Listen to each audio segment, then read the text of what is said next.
Good day. Today we will take a look at one of the largest enemies in Atomic Heart. It is not aggressive towards the player, it cannot be damaged or destroyed, only avoided. We will look at the Burav Model BR1 and attempt to find out what real-world machinery is even capable of competing. The Burav-BR1, otherwise known as the Boar, is described as a huge mining robot designed to change the landscape, capable of drilling even the hardest rock at great speed.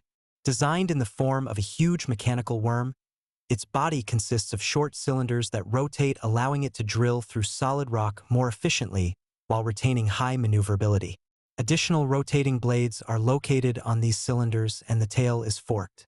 The exact length of this machine is unknown, but based on the concept art and the in-game sightings, the cylinders can be removed or added, indicating no upper limit to its length.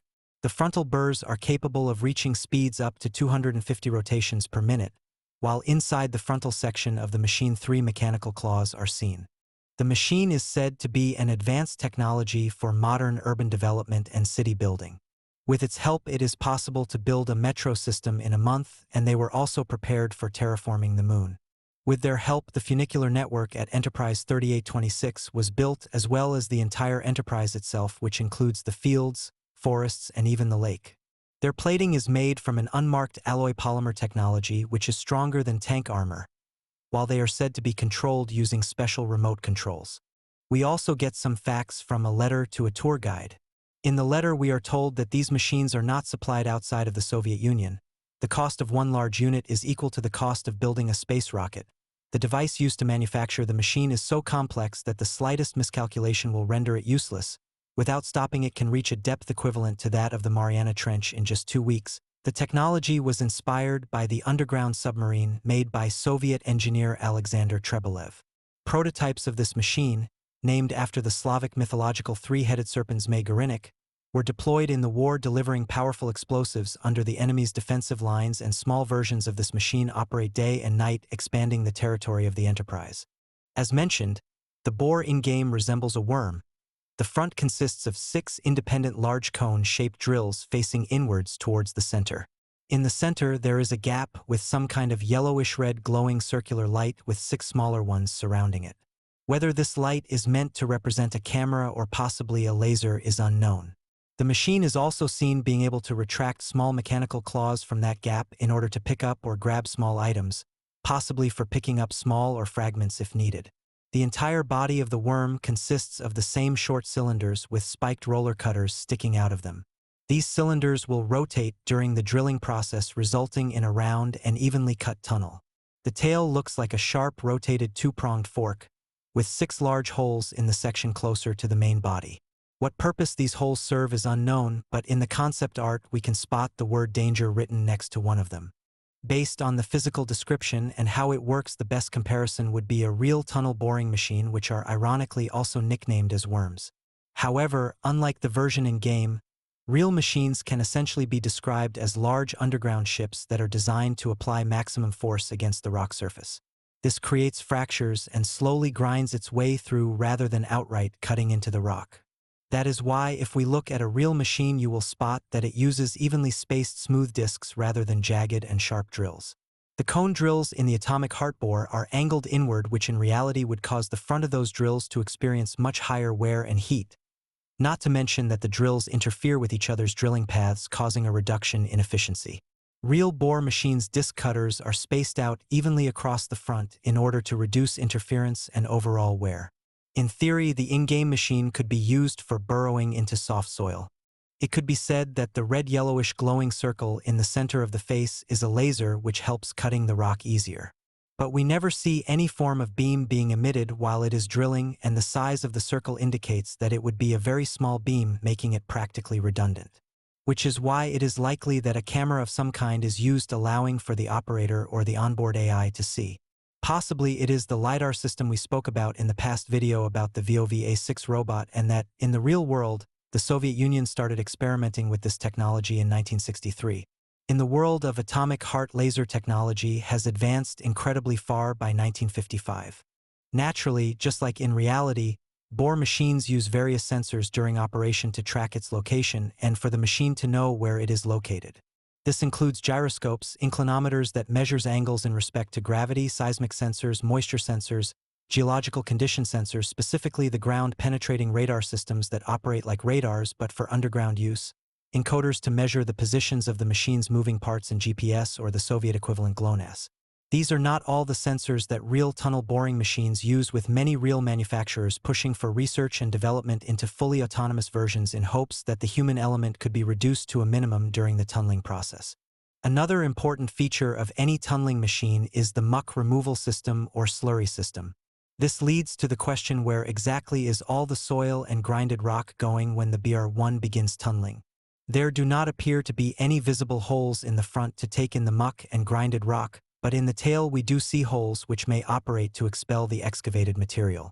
But in game we never see mud or rocks being ejected from those holes, possibly showing us that they are exhausts. So, it is likely that the machine was designed to loosen the soil and is not designed to operate alone, as other machines would help in removing the mud and rocks to clear the tunnels, as well as reinforce them to prevent a cave-in, and as we saw in game, the BR1 are not exactly designed to prevent cave-ins. It is never revealed what is powering the machine, but we can conclude, as established in the game's lore, a cold fusion reactor is used, which uses polymer as a fuel source, likely giving it a large amount of energy. Real tunnel boring machines can be classified by size as to how much energy they consume, with small to medium consuming up to 500 kilowatts of energy, while large and mega machines can consume anywhere from 1 to 8 megawatts. Although this depends on many factors such as tunnel diameter, ground conditions, and whether it needs to drill through hard rock or soft soil. Although cold fusion reactors are only a theory in modern science, the best alternative would likely be a nuclear reactor when it comes to energy output. As for the material used in the development of the in-game bore, it is said to be an unmarked polymer technology alloy tougher than tank armor, possibly indicating some kind of metal-polymer mix, but we will try to see what expensive real-world materials can be used, since the in-game machine is said to cost as much as a space rocket. Starting with the cutting edges. Thermally stable polycrystalline diamond would be the best material. Through a process called sintering, diamond is compacted by heat and pressure with a bonding agent to give the polycrystalline diamond, and is the prefect material where friction-induced heat is an issue, being capable of withstanding 1,200 degrees Celsius or 2,192 degrees Fahrenheit. The drill bodies would be made out of titanium diboride, which is a ceramic material known for its extreme hardness, high melting point at around 2,980 degrees Celsius or 5,396 degrees Fahrenheit, and outstanding wear resistance. It does have low density, making it lighter compared to other metals, but the issue would be its hardness, making the material brittle, and in game this could be a problem since the bores can quite literally dive into the ground with serious force. For the body of the fictional bore, cubic boron nitride can be used as a coating. This is the second hardest material in the world, with diamond being in first place, and is only used to coat the tips of cutting tools due to being very expensive to produce. It is highly resistant to wear and can withstand friction without degrading, allowing the machine to withstand long periods of operation under intense pressure, especially in high-temperature environments. Even though all of these materials are real, they would be astronomically expensive to produce in large quantities. On a side note, the concept of an underground tunneling machine similar to the one in-game actually existed. Reports date to as early as 1904, when a Russian inventor, by the name of Peter Raskazov, wrote to a British magazine about an apparatus that can dig through the earth, but further information about his fate is debatable. There are a number of stories as to what happened to the inventor. One theory states that he was killed by a German spy in 1918 and his schematics were stolen. Another theory says that he and his work disappeared in 1917, while a third theory says that he was shot in 1905. Nevertheless, the concept of the underground ship would be revisited sometime after the First World War by a Soviet inventor, Alexander Trebelev. He would examine how moles dig through the soil and used that as the basis for his machine. During an official trip to Germany before the Second World War, together with another German scientist, Horner von Werner, the concept of the so-called steel mole was developed with a large drill on the head and back paws that pushed the machine. The inventor never intended to use the machine for military purposes, but rather for geological research or laying underground cables. It is said that the Soviet inventor was recalled back to the Soviet Union and trialed for espionage. Although there is stories that talk about the inventor's ideas as being seen by the military as viable and they received financial backing. But this backing dried up when the Great Patriotic War began in 1941. Allegedly, this project was revisited by the German military in the 1940s to assist in the invasion of Britain, and a prototype was built called the Serpent of Midgard.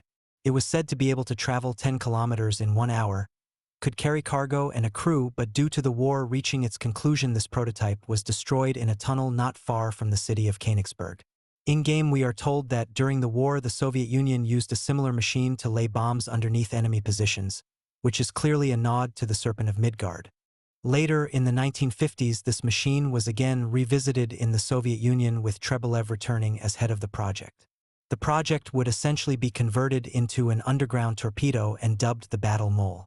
It was planned to power it using nuclear energy, and its main purpose would be the digging of tunnels to lay nuclear explosives and create command bunkers. The first tests were reported to be quite successful. However, at some point the prototype exploded, burying the crew with it. The project was deemed a failure and was classified. There are various theories on what transpired on that day, ranging from engine failure to the machine hitting an anomaly. We will probably never find out. The in-game machine is clearly inspired by a real project, with the result being a combination of a heavy tunnel boring machine and an actual worm.